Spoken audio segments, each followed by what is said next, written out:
Mga sis, mga day,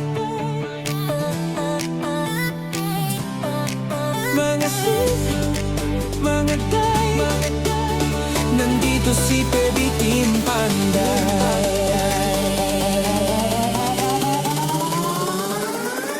Kay Baby Team Panday, ang pabahay nakasalalay, may buhok na nakalugay, matang mapungay, minsan nakakatunaw. Pag nakadress ay grabe, puso namin napapawaw. Mga sis, mga day, si Eder, Baby Team Panday.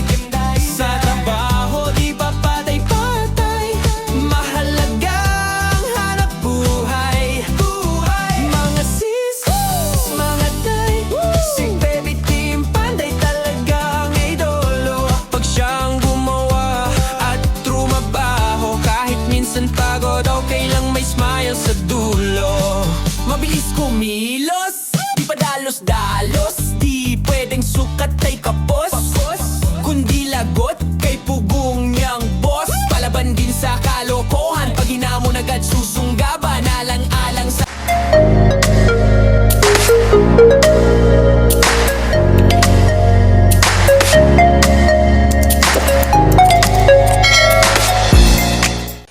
So ayan, good morning madlang people. Magandang umaga po sa inyo lahat. So panibagong araw, panibagong trabaho yung gagawin naman natin ngayon. So patuloy pa rin sa laban sa hamon ng buhay. So patuloy po ako dito sa paggawa ngayon. Yung iba ay nagasintada na doon sa siptig. So, muntikan pang nabardawnan. So, dito ako ngayon. Papatuloy ako dito. Pagka-tiles. So, ayan. Pakita lang natin yung... Napakita ko lang sa inyo mga babayan yung gagawin ngayon. So, dito tayo sa una sa CR. Sinsya na po kayo, may ano tayo. So, yung mata natin blurred na. Medyo may ano na. May nararamdaman na. So dito tayo. Si Gino. So ang ginawa namin dyan sa smooth finish na yan ay pinahiran niya ng ready fix at may kasamang adhesive. Ayan o. So magaspang na siya. So ito yung gagawin niyo mga kababayan kung sakaling yung uling niyo ay nakasmooth na finish tapos nauli yung pagka-tiles. Ito lang yung gagayahin nyo. Ano po ito? Subok na matibay pa. Ayan, magaspang na po siya mga kababayan. So kapit na po dito yung ready fix at saka adhesive. So ganito lang siya ka-taas kasi ano lang po ito. Ang plano kasi dati ano to sa hanggang Isami, pero nagbago yung isip nila kasi baka malaki yung gagastusin, kaya half na lang, half tiles. Kita nyo po yan, nadiritso yung pagbapping dyan sa itaas kasi yun yung usapan namin dati na hanggang Isami yung magiging ano dito, magiging Isami, magiging tiles pala. So yan, so malapit na matapos si Gino dito mga babayan. So doon na lang, isang patong na lang doon at dito ay dalawa. So ito konting ano na lang.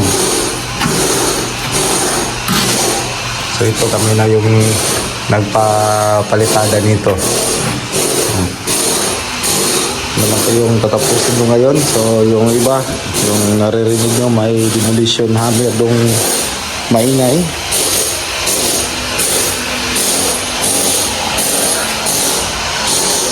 So dito sila. Ayan, nag-bar down doon mga babayan. Oh. Ayan, galing doon. So muntik ng matabunan. Yung lupa, dyan na lang yan. Yan. So, napakalaki po na septic tank to mga kababayan. So, malaki talaga kasi ano to. Marami yung room dito. Pwede patupuan ba, de? Katong mga Ah, granda wala. dito ba, de? Oh. Iskot niya. Naman. Pilay ka. Balik ng buang. Na bali na akong Rudy palita. Trabay welding dire. Partilyo ha.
Ito na mga kababayan, natapos ko na pong na-tiles ang flooring ng isang kwarto ng aking project.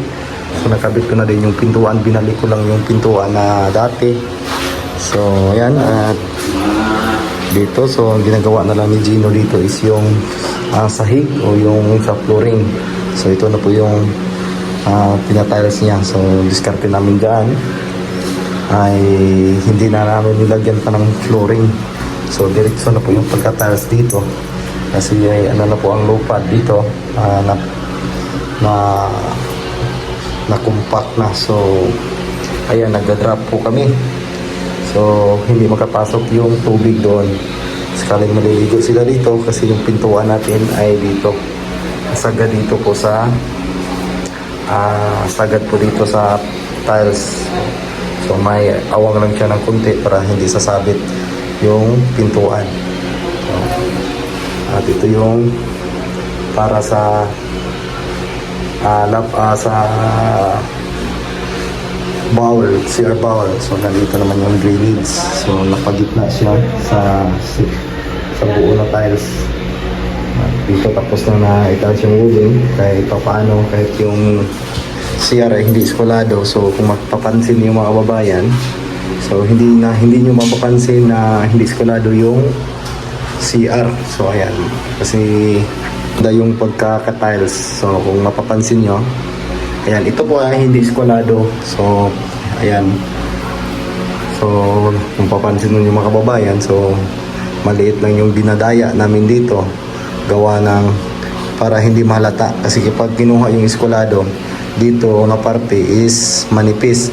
Pagdating naman doon sa dulo ay kakapal na po yung seating niya o yung palaman ng ating tiles kasi nga hindi eskwalado. So ito ay hindi parehas ng sukat doon, at dito din hindi din pareha yung sukat. So kaiba. So inatan lang namin ng paraan para hindi naman pangit yung resulta ng gawa.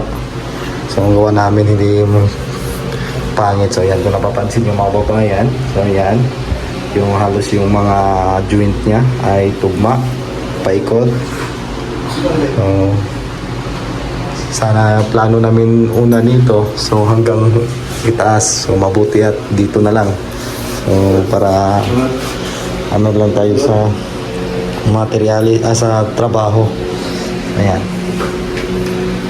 ito ay skim coat pa to para maganda. Ito yung mapapansin nyo po, linis na lang po yung pinakakulang dito. Ayan. So bali 5 piraso yung kakabit na lang dito kasama yung siruho. Ayan. Shout out, mga idol. Mga bayan. Ang gamit na sa flooring, ceramic po yan. Maganda yung ceramic talaga pag sa CR. Subok na yan, na matibay. Medyo ano yan, wrap para yung magrinta dito ay hindi madulas. Madulas doy.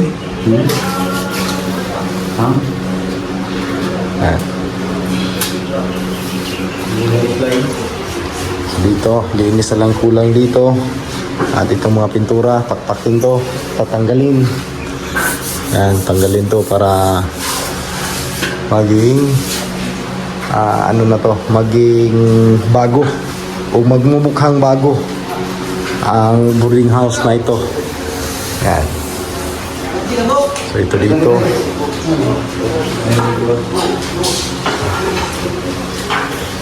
Ayag ko, daghana yung ayag kay ugma, para ugma ba? Mga unom lang kasako. Ha? Unom. Yan. Yuno ka po, pwede. Dito naman sa ginawa nila. Yan, ganito kalaki yung septic. Dito na po lalabas yung tubig kasi walang drainage dito. So hindi tayo makapaglagay ng outlet. So walang flooring yan. Yung dalawa ang may flooring. So lalagay natin dyan is graba. Graba na lang yung ilalagay dito na makapal. Ayan. Doon talaga ano, yung mga waste nila doon ng bagsak.